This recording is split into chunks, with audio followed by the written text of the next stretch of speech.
With early voting underway, Tristan Wood joined Gina Jordan for some analysis of the local elections. We'll also hear from Leon County Supervisor of Elections, Mark Earley, about why this primary election is important for voters. Tristan, have you voted yet? I have not voted yet. I'm going to try to early vote this upcoming weekend. Yeah. So let's talk about the primaries and why they're important. They are very important. There's, especially in these kind of midterm years in the state of Florida, there's tons of top-of-ticket races that are, quite vital to the functioning of the state. There's so many local races, too, that are going to have such a tremendous impact on the area that, this is probably one of the most impactful primaries over the last decade or so. Okay. Well, why don't we start with the big one, governor? Okay, well, we'll start broadly. So Governor Ron DeSantis is term limited. So Florida is choosing a new governor for the first time since 2018. The Democratic field is largely sorted out. It's looking like it's going to be David Jolly. He's fundraised way more than any opponent in the field, got the most endorsements, and has gotten most of the attention from the media. The Republican primary, the race is centered largely on Byron Donalds. He's a congressman who's gotten President Donald Trump's endorsement and has clear fundraising and polling leads over the rest of the field. But there are some interesting characters that are also running. You have Jay Collins, who's DeSantis' lieutenant governor, James Fishback, who's kind of this conservative influencer that's branding himself as a political outsider more aligned with the far right of his party. And then you have Paul Renner, who's a former Florida House Speaker. And those four candidates are the ones that have gotten most of the oxygen in the race. But Donald's, he's polling with 30-40% support. Many of his ads have been showcasing that Trump endorsement. So in a state that Trump carried so heavily, that's going to be a tremendous boon for him in a Republican primary. What does this say about Governor DeSantis' legacy? That's a very interesting thing. That's what, a lot of journalists have been talking about is when Governor DeSantis challenged Trump for the Republican presidential primary, kind of the Trump versus DeSantis was a big conversation point in Republican Party circles. Now, the fallout of that presidential election with Trump winning that primary handily and now being president of the United States, it's kind of carried on here a little bit. You have Byron Donalds, who's the clear front runner, and two political figures that had tied to DeSantis' reign in Florida in Jay Collins and Paul Renner. DeSantis hasn't endorsed any candidate in this race and hasn't weighed in. He's expressed dissatisfaction with Donalds. So it definitely is a big tentpole moment to signaling that, as DeSantis is leaving office, he just doesn't have as much sway as the current president of the United States and is leaving public office in the state of Florida, not at his political height that he was, 2-3 years ago. Why doesn't DeSantis like Donalds so much? He's said that Donalds isn't part of what they've done in Florida, that he wasn't part of passing conservative policy, basically said he was just, a person in Congress that isn't part of the conservative political culture in Florida. Okay. That's the argument he said at press conferences. Yeah, interesting. All right, quickly, U.S. Senate. U.S. Senate, the Republican in the race, Ashley Moody, she's the current senator who was appointed to that job after Marco Rubio left to become Trump's Secretary of State. So there's not a lot of drama going on in the Republican primary for that race. But in the Democratic primary, you see a standoff between Alex Vindman. He's an Army veteran and the former Trump administration national security official who was influential in Trump's first impeachment trial, versus Angie Nixon, who's a Jacksonville area state representative with a background in working in Florida politics and has a more progressive profile than Alex Vindman. Okay. And we are going to talk about local races, but let's quickly, Congressional District 2. Neil Dunn is retiring. So that creates this wide open race in an historically Republican district with lots of candidates. Yes, there are 8 Republicans and 4 Democrats running for this. The seat is so Republican leaning, right? It's in the Florida Panhandle. It went to Neil Dunn by 15, 20 points last election cycle, right? Mm-hmm. The front runner in that race is, I would say, Evan Power. He's the chair of the Florida Republican Party, the former Leon County Republican Party chair. And he's also been running a lot of political ads, heavily featuring President Donald Trump, giving him shout outs for running the state Republican Party at different events. Yeah. So But has there been an endorsement, though? no, there hasn't been a clear endorsement from Trump. And that's kind of created a situation where a lot of the candidates in the race talk about how much they support Donald Trump's agenda and support the conservative direction.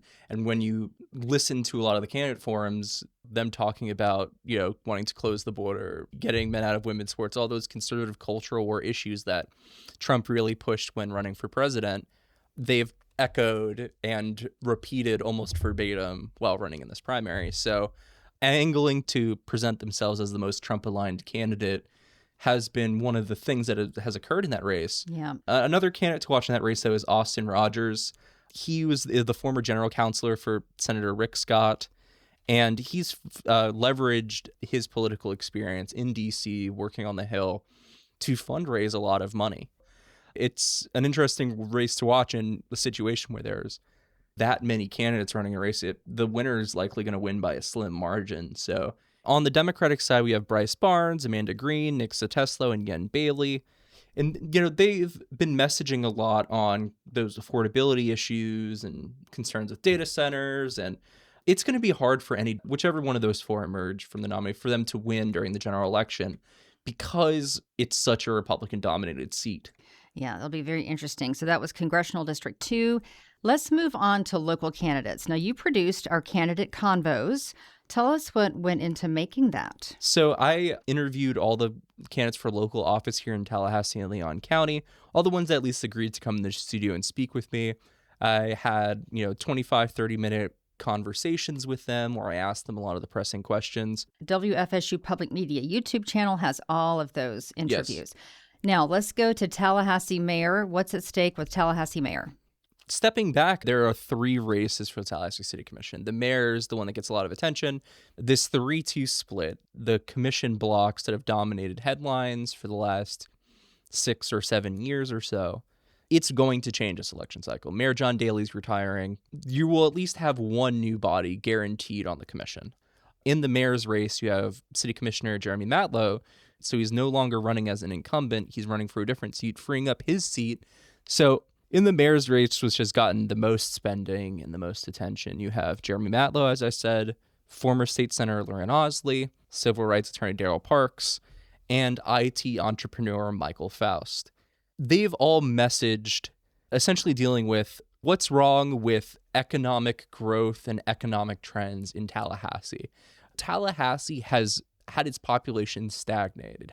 So in my Candidate Convo series, I spoke with all of them about what they think could go into improving that, right?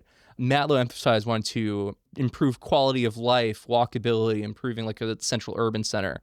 Osley leaned into her experience, working across the aisle and working on a collegial body and wanting to bring in industry. Parks emphasized wanting to bring in different types of light manufacturing, different types of manufacturing and other development to create a more business-friendly environment in Tallahassee. Faust talked a lot about wanting to bring more artists to town and fight homelessness. A lot of them seem to agree fundamentally that there needs to be economic growth in Tallahassee and there needs to be change. But they did disagree on what the tone of that messaging should look like, what the role of businesses versus the government should be in that. All of them provided a different vision, and whoever is elected to that role is going to have an oversized bully pulpit in portraying that image and trying to unify the city to push for one of those visions. Yeah, okay. So Matt Lowe is vacating seat 3 now that he's running for mayor, and so there's a crowded field for that seat. Oh boy, is it crowded. 6 candidates running. First, you have Daryl Dar Wavemaker Alfred. He's a community advocate and a local real estate professional. Talithia Edwards, who's a community organizer and nonprofit leader. PJ Perez, who's a longtime teacher and community advocate. You have Tom Derzapolsky, who's a local business owner and communications executive. You have Max Hurley, who's a political consultant and lobbyist, who has worked with Tallahassee commissioners before, specifically Jack Porter and Jeremy Matlow. And you have Norm Roche, who's a former Pinellas County commissioner who's been out of a public office for a while. The common theme that they all seem to agree on and had a lot to say when I asked them about it was that Tallahassee struggles to retain younger people after they graduate from the area's higher education institutions. They provided different perspectives and different answers about what the role of the city should be, what the role of the private industry should be, what the role of different universities should be. All right, let's move to City Commission Seat 5. Incumbent Diane Williams-Cox is being challenged by former mayor from a while back, Dot Inman Johnson, as well as Tiffany Hill. Yes, so that's kind of your classic incumbent running on their record versus two challengers who have expressed dissatisfaction with different decisions that Diane Williams-Cox has been a part of. Williams-Cox, in her conversations with me, stood on her record. She strongly championed the FSU-TMH merger decision that came down. She said that she's been pushing for affordable housing and other economic improvement projects. And she argues that that FSU-TMH deal is going to bring a lot of healthcare options and economic growth to the region. Inman Johnson and Hill have argued against her record, saying that she's been uncollegial with her colleagues like Jack Porter, have said that they disagree with that FSU-TMH deal. Dot Inman Johnson, as you'd have alluded to, has long been critical of kind of like the majority bloc at City Hall. Last election cycle, she ran against Curtis Richardson and lost by about 1 or 2 points in the general election. So it was a very close race there. Mm-hmm.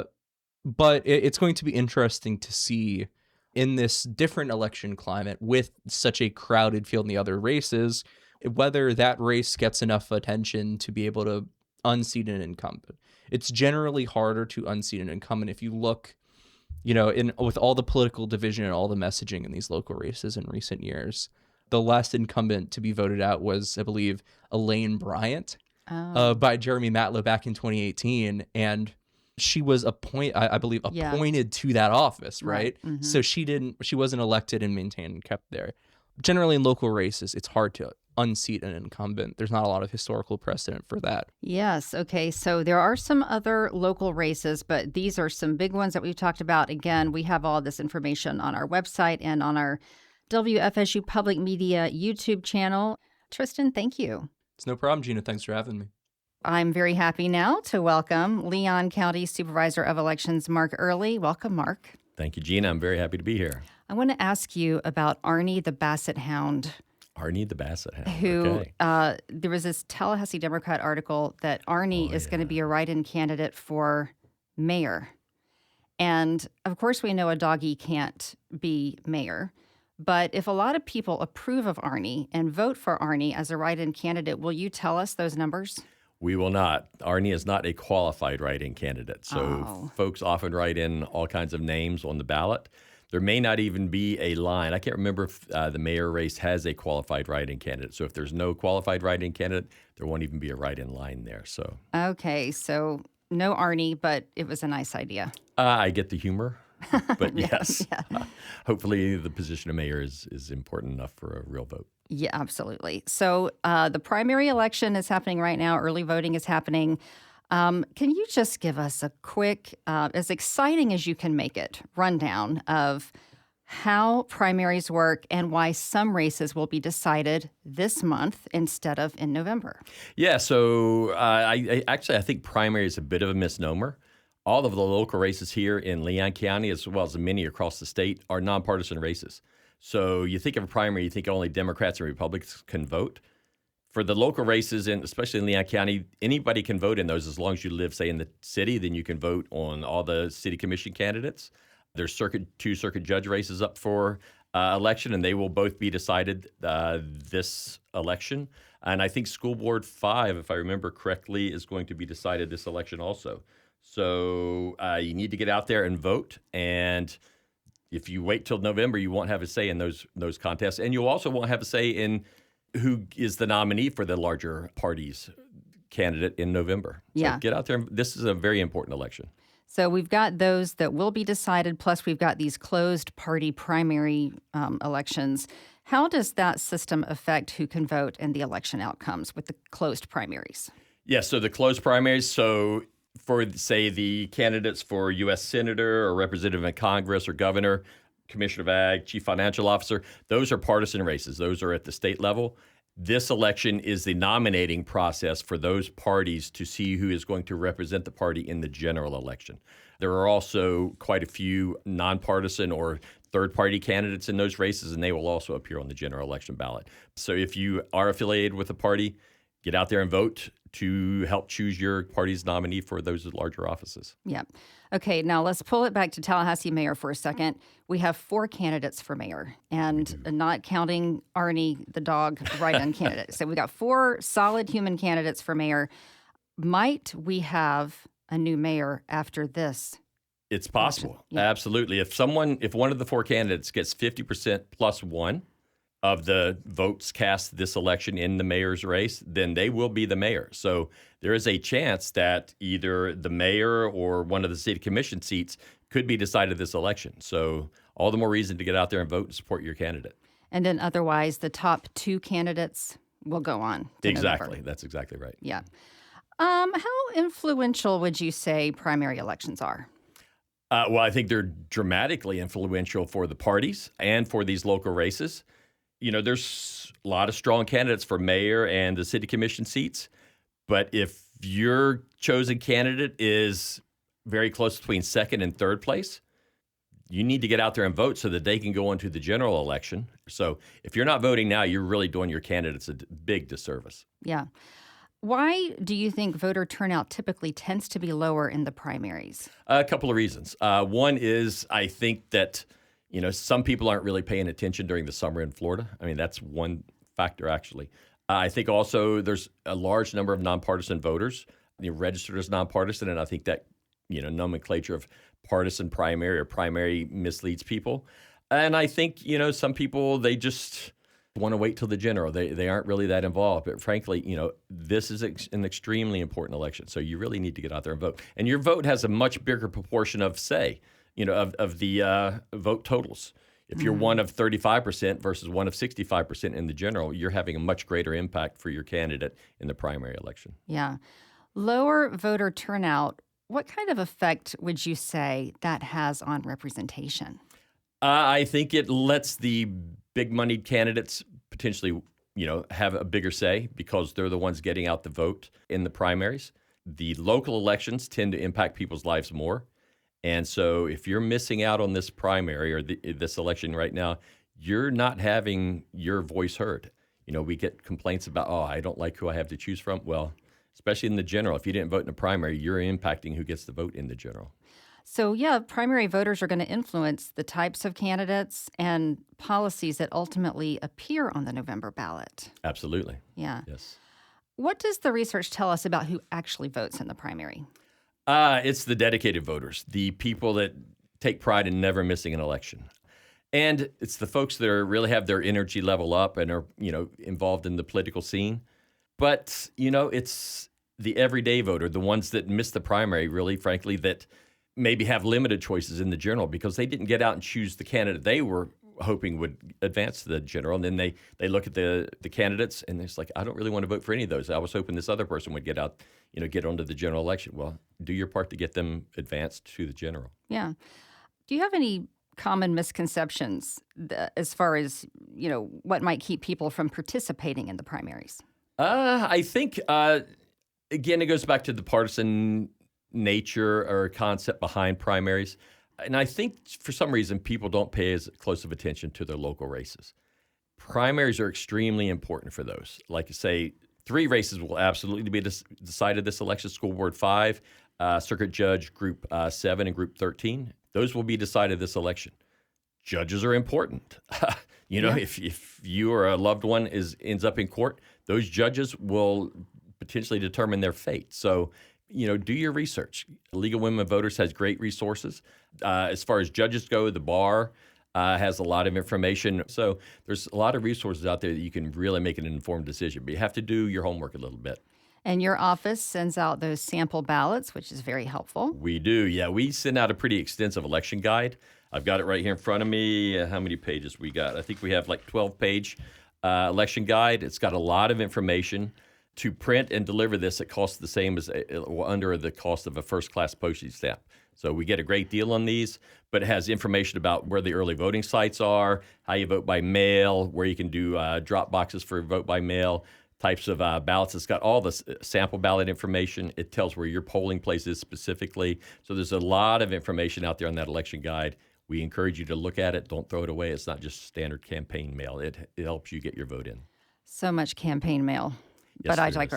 digress. You've been doing this a long time. I have, yes. I'm in my 40th year of working in elections. It's hard Wow. to believe. So you worked under Ion Sancho. You said you actually started in the elections office before he did. Fun fact. Yeah, I started in September of 86, and he took office January of 89. And then what year did you take over as election supervisor? Ion was going to retire, and so he asked me in 2013 if I would run. It took some convincing. I never, ever, ever, and I still can't even believe that I'm an elected official and I'm not a politician. I think I've proven that many times.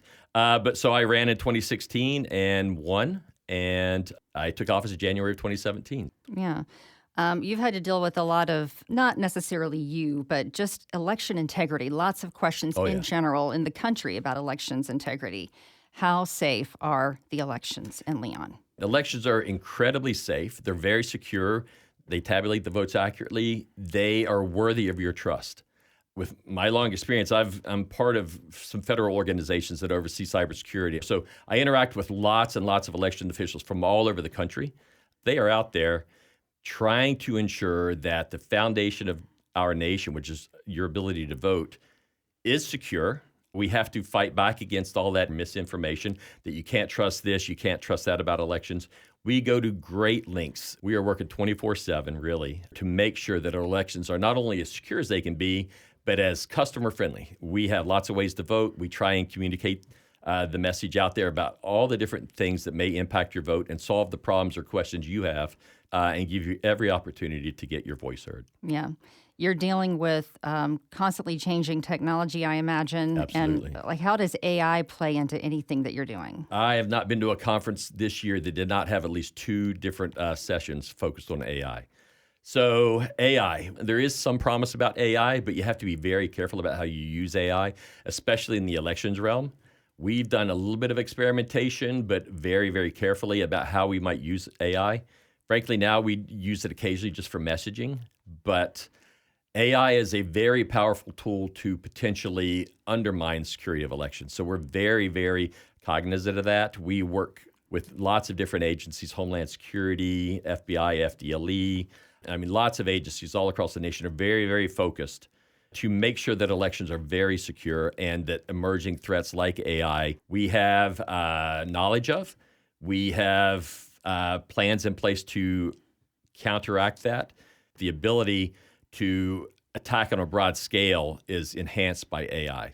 AI can generate so many attacks that we have to be very careful. So we're trying to get that message out, harden your systems, all the different elections offices throughout the nation. And we provide tools to harden the cybersecurity and really the physical security, too, of every election office so that they can meet that challenge. Great. Okay. So getting back to the races that are actually involving primaries, Yes. like Democrat versus Republican, do you think Florida should consider changing its primary system to open or the universal primaries? That's a good question. I'll answer that with a story.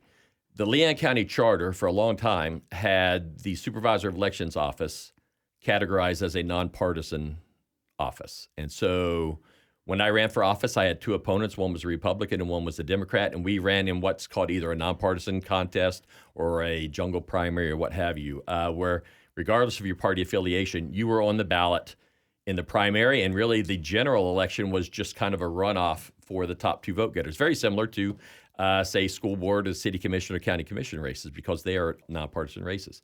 I thought that was great. Our office should be absolutely nonpartisan unless you specifically ask. It's difficult to know a supervisor's party affiliation by how they act. We, I think, all are colleagues that are striving for having everyone's vote count, making sure the election laws work well and serve the people, and we get out of the policy realm. So that's a bit of a policy question. However, I will say that I do think it should be nonpartisan. I think that would bring a lot more people in. Right now, there is certainly a movement for a lot of folks to be registered as without a party. I think that's one way to increase participation, but also maybe moderate some of the extremist views out there. Great.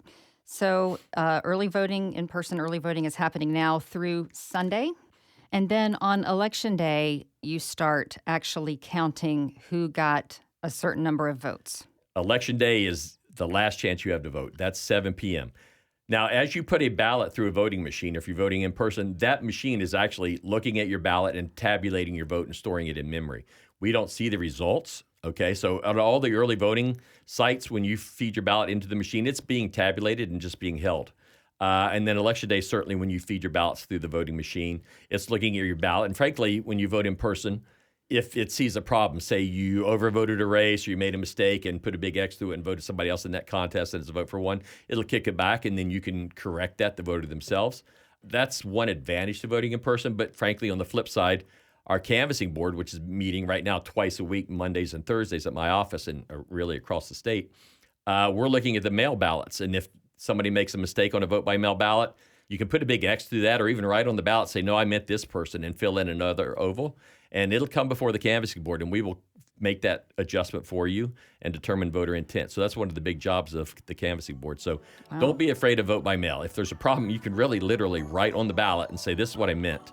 Write on there a little note, and we'll get it. Oh, interesting. Absolutely. Yeah, great. Well, here's to a smooth election twice this year. Absolutely, yes. Yeah. Get out and vote. We need your vote to count. Leon County Supervisor of Elections, Mark Earley. Thank you. Thank you so much, Gina.